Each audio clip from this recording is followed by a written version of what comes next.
I just buried Oki, having a kind of a hard time, which is when I tend to talk to you. I sent you a picture of his little prints and his nose print and a little bit tuft of his hair. I hope you don't mind, but I thought it would do more healing right now. And then I just sent you a video of him and his nice little butterfly to know where he's at. I hope you don't mind that either. I'm just having a hard time with it. He wasn't getting, you know, as much attention as he should have gotten. Like, I should have been on top of it. I should have. And don't get me wrong, I was watching him after you left, but, like, I didn't know that you didn't know the Merzapine was supposed to be every time, and I wasn't tenting his skin, and he was obviously dehydrated when he got there. I saw his water bowl so empty, I thought he was doing good. I could have maybe got sub-Q fluids and just brought him back to the house and not stressed him out, but he was so limp.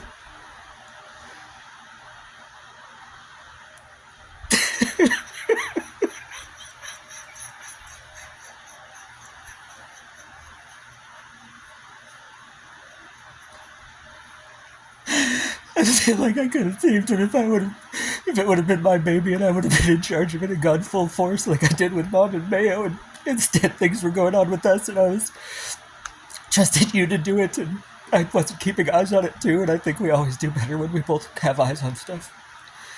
I think I maybe could have saved him.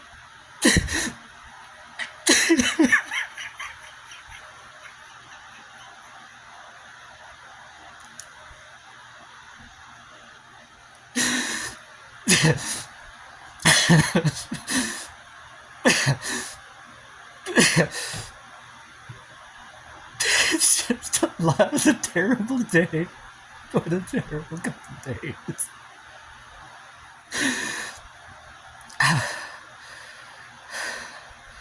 It just kind of reaffirms to me that I'm the daddy and I need to look after these things.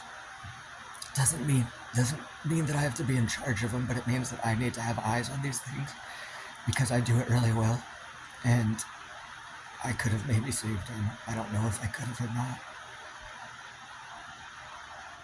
but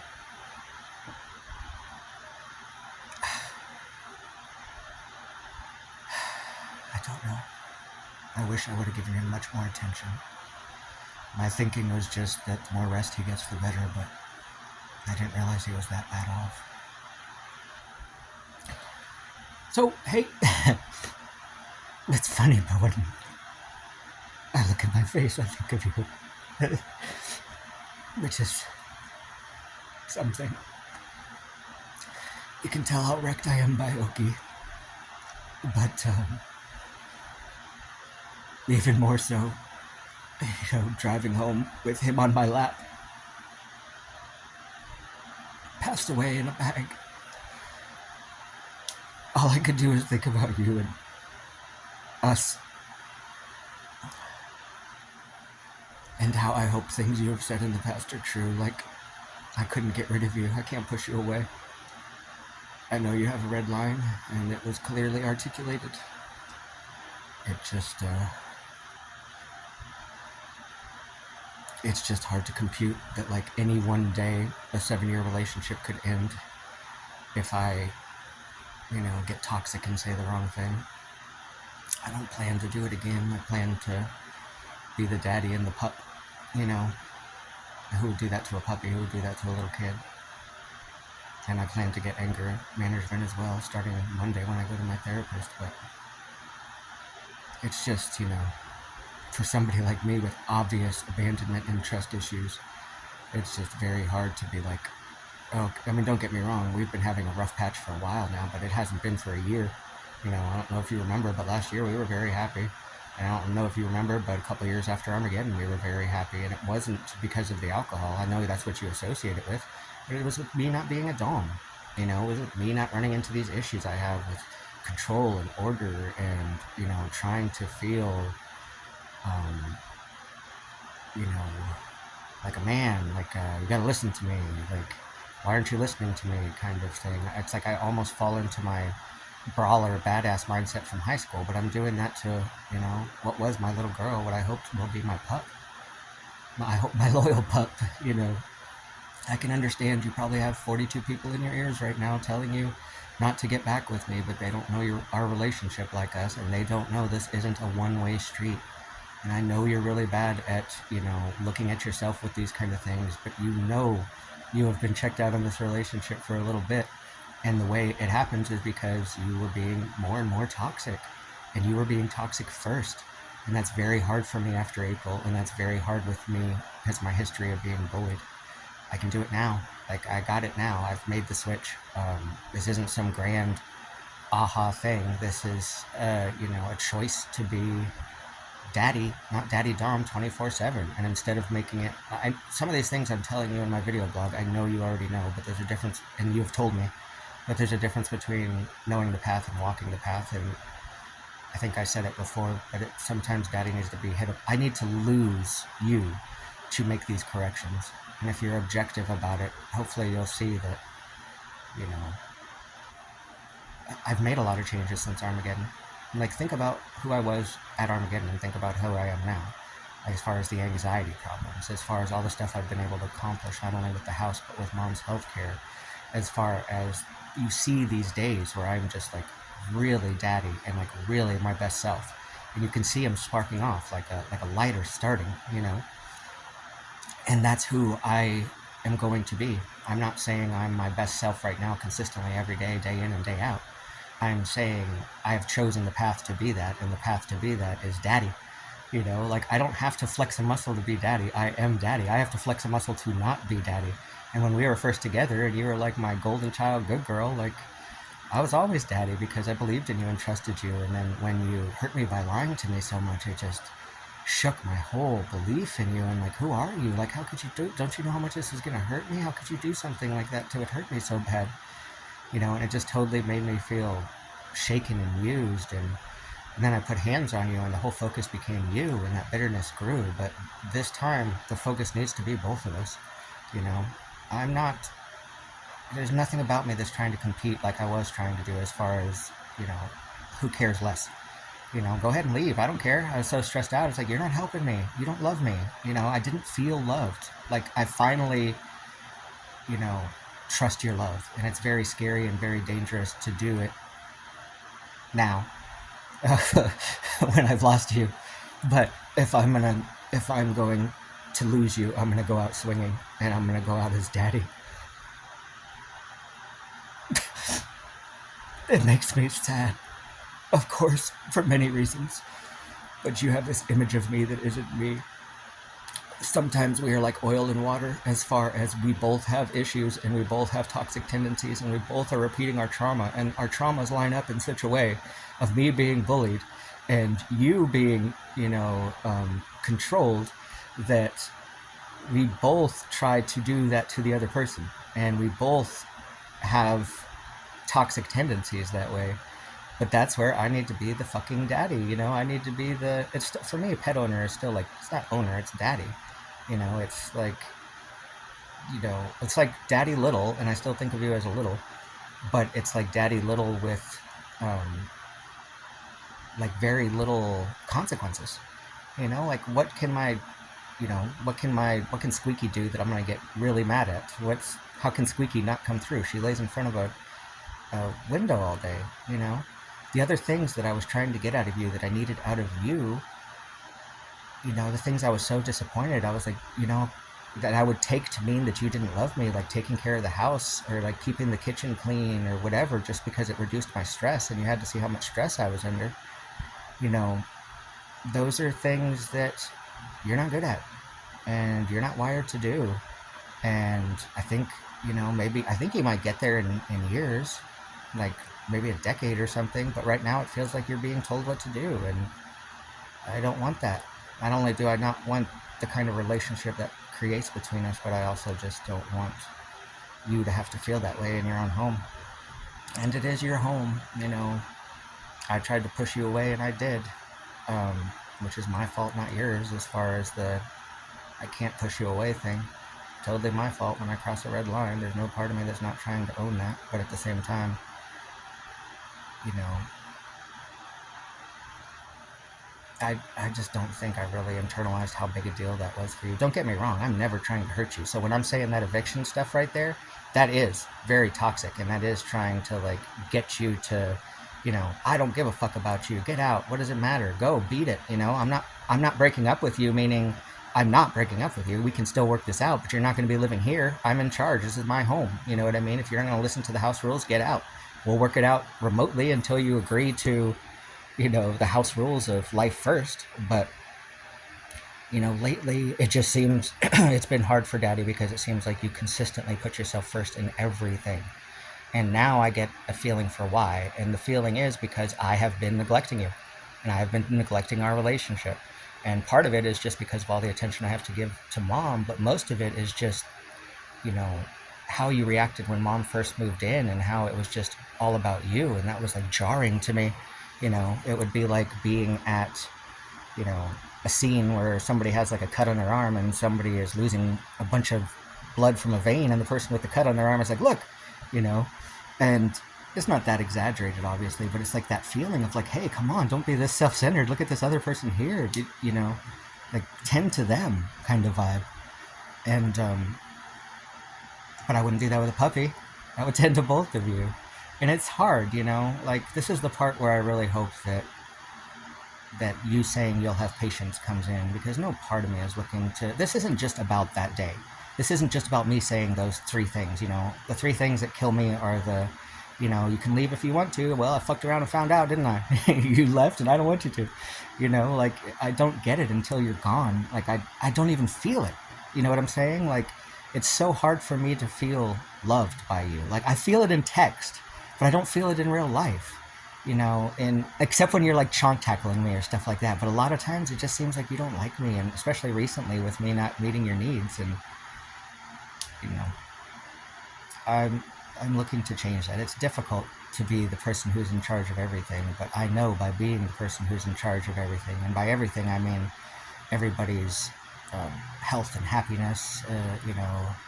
Trying to keep everybody regulated, try to keep everybody happy. Obviously, everything is always each individual's own. Maybe not mom's at this point, but I think so.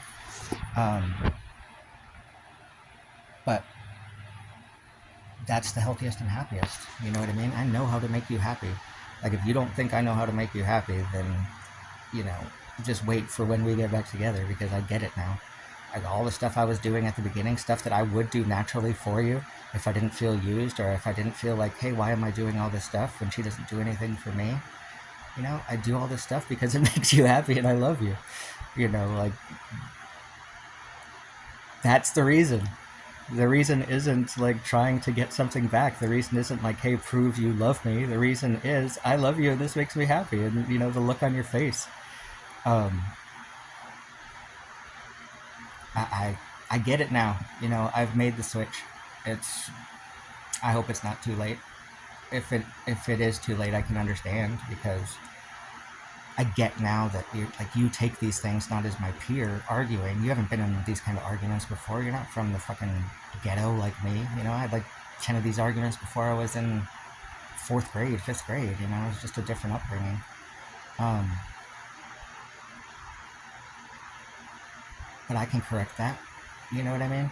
Like I easily can correct that, and the way to correct that isn't even like flexing a muscle when it has to do with you. All it has to do with, like, or the babies, all it is like recognizing you for what you are. I don't need to put a label on what we are. I don't need to put an age on what we are, but we very much have like a daddy little vibe between us. That's how I think of you, and I have to withhold that because it hurts to feel like it's not reciprocated, or you're just using me as a stand-in person, or you just like all the attention. It's hard, because it's like, no, but I love you. It's tricky for me. It has been tricky for me, but I get it now. You show love how you show love, and I'm not thinking about all the chores you're not doing. I mean, I am at times, because I'm trying to keep it honest with myself, not just see all the good and all the bad. I'm trying to see the whole relationship. But just how hard you love me when you chonk tackle me, like you hanging around my chest and just burying yourself into my trunk, like that is my reward. That is the part that I hope you be patient with me and don't give up on us. And I can understand you have 42 different people in your ear telling you, you know, there's no consequences for this. There's no, of course there's consequences. This, you know how much this hurts. This isn't the kind of thing that if you don't punish me now, I'm going to go on and do this with other people. This is the kind of thing where, you know, if you give me another chance, I get to be my best self with you, which is what I want. I don't want to go find another little or another pup. And, you know, I don't want, like, that's probably what I'll end up doing because I'm a daddy, you know, and I get it now. And I am becoming my best self, and I am putting my little first, and I'm not making it transactional, and I'm not pushing you away, and I'm realizing these things I haven't realized forever, you know. Then go back to my dad, and I'm in therapy, and I'm working through this stuff, and I got this, and I got us. It's not going to backslide. You know, if you think about Armageddon last time, that wasn't a backslide. That was like 2 years and other issues coming up. You know what I mean? Like issues going inside. But I mean, we had a really good, you were at your happiest after Armageddon. Because when I get hit upside the head with a frying pan, I get it. I just hope that you'll use your own judgment. That's really it. That's why I'm doing my best to stay away from you, because it hurts to stay away from you, because I don't have any friends and I love you to pieces, and I know that you're hurting, which is what hurts me. And I know you get it because you know I'm hurting, and that's what hurts you when you reach out. But you just seem to make up your mind so quickly, and I get that it was right away, that it was just like, it's over. Nope, I'm not going to do this anymore. Nope. You know, that doesn't just come from those 3 days, those 3 things I did. That comes from us having a really rough patch for a really long time here. And all I can tell you is, you know that's not us. You know that's not us. You know that's this. Like right now, what we're going through and how we're handling it, and this issue we're going through right now. You know, this isn't default how we're going to be forever. This isn't going to be default how we are anymore. Like the same amount of brain waves I put into mom and trying to get her better and researching, I am now putting into us. Like I should have done a while ago when you were telling me you were not okay. I didn't take you were not okay to mean you were not okay. I took it to mean that I took it to mean you were not okay, not that we were not okay. I thought you were having, you know, you would have many, many issues like with your head and with your emotions, and it got to be where I was like dealing with 3 things with mom and then 3 things with you. It just increased my stress, and I was like, you know, you increase my stress, you don't reduce it, but you're my puppy. You know what I mean? Like you're not my equal peer in the relationship. You're not wired to do those things. You're my pup that wants to look pretty and be playful and chonk tackle me and lay in the sun with her panties on and have fun and have a relaxed life and not have overly regimented micromanaging. You just want to have chill country life like we did at first. Like we did too much when we had 3,500 pairs of clothes in here, but I'd rather have 3,500 fucking pairs of clothes in here again, not that I want that, than to go back to being what we were, which was me like watching everything you're doing and being like, hey, did you do this? Hey, did you do this? Hey, did you do this? I would get so annoyed at that, and I would talk to you about like, hey, come through. I don't want to be this way. And you would never come through. You very rarely come through. And I got to the point where I was like, she just will never come through. Like she doesn't have that in her. But then I would just be upset about it instead of being like, hey, she doesn't have that right now. Maybe she will someday, maybe she won't. But I love her how she is. And instead of being like, I don't get how she can't adult, just accept that that's how she is right now. Not that you're lazy, not that you're, don't love me or don't care about making my life less stressful, but just accepting you how you are and that you have a hard time with that. And how do I do a relationship with that as like a set, like one of the set, assumptions in the equation. And that's where it all pivoted for me. And I was like, oh yeah, pup. And I'm reading the book and I'm going through reading online and trying to get more detail about that. As far as I'm not going to try this until I really understand it and we can really sit down and see things that appeal to us. I know I could be saying all this to a brick wall. You could just be done with me. I hope that's not the case. I hope you get that, this recent us is not us, and I hope you can see all the changes that I have made. And I hope you'll give me the opportunity, like I did after Armageddon, to show you a better version of ourselves. But this one is going to stay. And this one is much better. That one was, choosing to trust you, an effective daddy because you needed me and I'm at my best when things are at their worst. This is a game changer. This is a mindset change. This is me seeing you as my loyal puppy. What can a puppy do wrong? You know what I mean? The proof is in the pudding as far as me walking the walk. But you sure as shit know I'm not going to be doing anything verbal to you again. Like, I didn't realize, you know, it seemed like the writing was on the wall that you were going to leave me, and you were trying to poke at me to get me to, you know, start a fight so that you would have a reason to leave. I don't know if that's what happened or not. Maybe it's just that you were so sick of the relationship and so tired. It's hard when I'm all scratched up and I'm like dying with like two broken shoulders, two broken knees, and you're complaining about helping me lift stuff. I know it's annoying to lift stuff. I know mom was tired too. Like, I know it was a long day for you guys, but you see me, like, you see the 49-year-old breaking himself to get things to our house for us so that we can get this house going, so that we can have the wedding, so that we can get this show on the road. But again, I wouldn't expect that from a puppy, you know. Expect that from movers. I expect the same thing with the house. Like, I like the idea of getting somebody in here to clean the house. I like the idea of us working smarter, not harder. Yeah, I have a lot of tweaks, and all these tweaks can be red lines too, by the way. Like, it can be like, oh, we need somebody in to clean the house once a week. All right, there you go. And I mean, don't get me wrong, I don't need to live the next 20 years being like, oh, fuck, the cleaner missed this weekend, she's going to leave me. But I'm saying these can all be things contingent on us getting back together. Like, it can be like, hey, I want to have the, the business be 75-25 me, like I was talking about, and be like, okay, well, you do the work, because that's the part that really made it set for me. It's like, you don't have anything you're walking away with here. You've been helping with bills and you've been helping with pets like an adult. You've been doing your shit, but at the same time, you shouldn't be walking away with nothing right now after doing that work. And granted, you haven't done the work in a year and a half, but at the same time, it should be more yours. If that makes sense, which I'm guessing if you're even listening to me, you're probably shaking your head violently yes now, but I get that part now. And I got it specifically because if you do leave right now, you don't have enough. Like, that's not right. I was trying to set you up so that you were doing something that, like, I never thought you'd leave.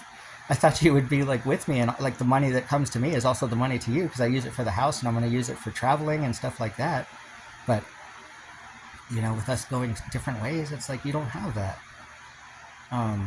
Red line can be like, hey, Daddy, I want my name on the house. You said I could have my name on the house, and I want it. I want it to feel like mine. I'd be like, okay, that's good. I will do that. Let's go do that right now. That's a big risk for me, obviously, because I had a relationship where she almost took the house from me when she said she wouldn't. And you could do that too legally.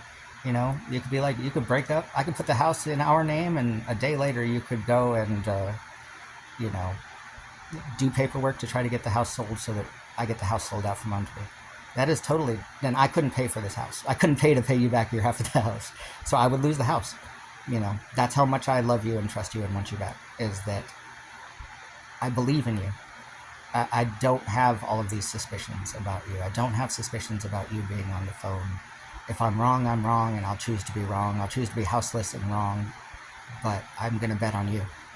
And these are all ways I'm trying to show it. Like, put yourself in my situation where, you lost the love of your life by doing something to them that's as bad as, like, cheating to you. And you get it, and you're trying to be like, okay, how can I fix this? Not just fix this right now to get you back, but how can I fix our relationship like I should have been working on now that my anxiety is better for a while? I should have made it a priority. And instead I was like, I don't care. She doesn't meet my needs. Or, whatever, we'll get there. It was very much like, non-self-awareness about how important you are to me.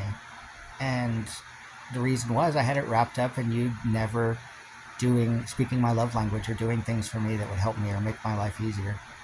But I wouldn't expect that of a puppy. You know what I mean? All I would expect is to be chonk tackled. It's like, I don't know, sweetie, just, again, don't listen to the 45 voices. If you make your own decision, I'll be happy. Um, and you know our relationship, and you know we both haven't been good recently.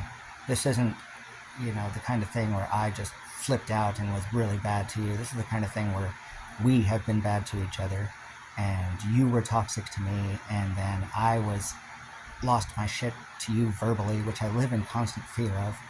Which, imagine that as somebody who's with somebody like you who gets toxic and tries to pick a fight with me, and then I have, and that's not very often, don't get me wrong, but then I have to be somebody who was bullied. I have to be the one who holds my shit together and not say anything verbal, because I could say one thing in a day and you'd be gone and leave me. Like, there's nothing you could say in one day that would make me leave you. There's no one mistake you could make, in a day, other than like cheating on me. And that's more than just one sentence coming out of your mouth, that would make me leave. And that doesn't mean I'm downplaying what your red line is. It just means it's very hard for somebody like me who has been living in constant fear that I'm going to say something that leaves a bruise on you, and now I have. And I don't think you see me the way I am anymore. I think you see me as that douchebag. I think you see me as my issues. The way that I was starting to see you as your issues. I was starting to see you as your being toxic and not liking me, and your facial expressions, and you wanting to hurt me. When you're getting, if you're getting advice from other people, please fill in the details about the things that you had done, like how you talked about you just really wanted to hurt me and had to stop yourself, and how you'll call me asshole and things like that. And first, this isn't an issue of me not doing well or you not doing well. This is an issue of us not doing well. But it's not an issue of us not being able to do well. It's not like, I know it's tempting to be like, oh, it's been 7 years, you haven't solved it yet, it's not going to be solved, you're just going to keep doing. No, that's not what this is. Like, this has not been 7 years of the same thing. This has not been 7 years of hell. We wouldn't have been doing it this long. This has been 7 years of really, really good, and then really bad, and then really good, and then rough patch. We haven't been doing the things that we needed to do to make you happy. We haven't been dating. We haven't been going out. We haven't been doing the things that make you happy. And I haven't made it a priority to make you happy. My whole vibe has been, hey, she's not taking care of me at all. I'm begging her to keep the house nice. I'm begging her to remember these things, to take the stress off of me, because I have anxiety issues and I'm stressed out. And she's not doing it. She doesn't care about me. So I would actively withhold who I am naturally, which is the person who loves on you and takes care of you, because instead of seeing you as my loyal pup who chonk tackles me, I would see you as the spoiled brat who just wanted to do her own thing and be served like the girl from the little spoiled girl from the what is it, the one with the frog, the Black Princess. You know what I'm talking about. I started to see you as that girl, and that isn't attractive to me, instead of seeing you as the chonk tackling puppy. So I don't know. I need one more chance. I need one more chance. And I already have it sussed out. Like, I have a list of things I want us to do. So it's just a matter of whether or not you'll give me that chance. And I hope, if you're not willing to give me the chance right now, that maybe we can agree to at least give it time and not date anybody, because that's what I tend to do, and I don't want to. To get over my heart being broken because it hurts so bad, you go out and date. I'll go out and date too much, which isn't healthy. Because you're looking to fill a hole that can't be filled with somebody else, because the hole is Deja shaped, And that's true for you too, I think. Your hole is daddy shaped. And you're not going to find somebody that has as big a heart as me. And now I'm not blocking it and holding it back. You know what I mean? Now I'm daddy at the one time I can't be daddy. And this isn't some big epiphany, like, this is just me sitting down, getting really high, and working through this stuff and making it a priority, the same way I did with mom's stuff, the same way I've been doing with, the baby's healthcare and stuff like that, same way I've been doing with my internals. So I just need one more chance. We need one more chance. This isn't just about me screwing up. Please do not tell that in your head. This is about us screwing up. And granted, you could say, well, I've come to you over and over and said I've need help. Well, yeah, but I've come to you over and over and said I've needed help too. You know what I mean? Now, granted, the paradigm shift is me now considering you a puppy, because me coming to a puppy saying I need help over and over while she's rolling around on Big Joe doesn't really make a whole lot of sense. But to me, it was like, I see how smart you are. I see how, you know, I see how much you love me when you chonk tackle me, and it's like, hey, help me with this, please. But I don't show that vulnerability. I just instead get real like, hey, how come you can't help me? Because it hurts. I don't want to have to like beg for love. Who wants to do that? It just feels like if you have to ask for it, you don't really want it kind of vibe. But it's different now because you my puppy now, or at least I want you to be my puppy. Well, you are my puppy now, but I might not be your daddy. So I love you very much. Like I said, I'm hoping these little things I'm sending you, I do it because I'm deciding whether or not these things might help you right now, or at least, you know, bring you along with the process of Oki, because that was very, very difficult. Obviously, that was a very bad morning for me, as you might imagine. I just need one more chance to show you what our life could be. I want it to be with you. I don't want it to be with somebody else. I don't want to have another puppy. I don't want to have another little. That is what I would do. I would get time and heal, and I don't want that with anybody else. I mean, I could find a little that is just all about taking care of me and putting me first and making me happy and keeping a beautiful house and, loving me to pieces. And I'd still be like, it's not Deja. She's a joy. She's a little goofball. It's not you. I hope you're not being convinced by all the, abuse talk out there when we've both been abusive. I don't know about abusive, but we've both been toxic to each other.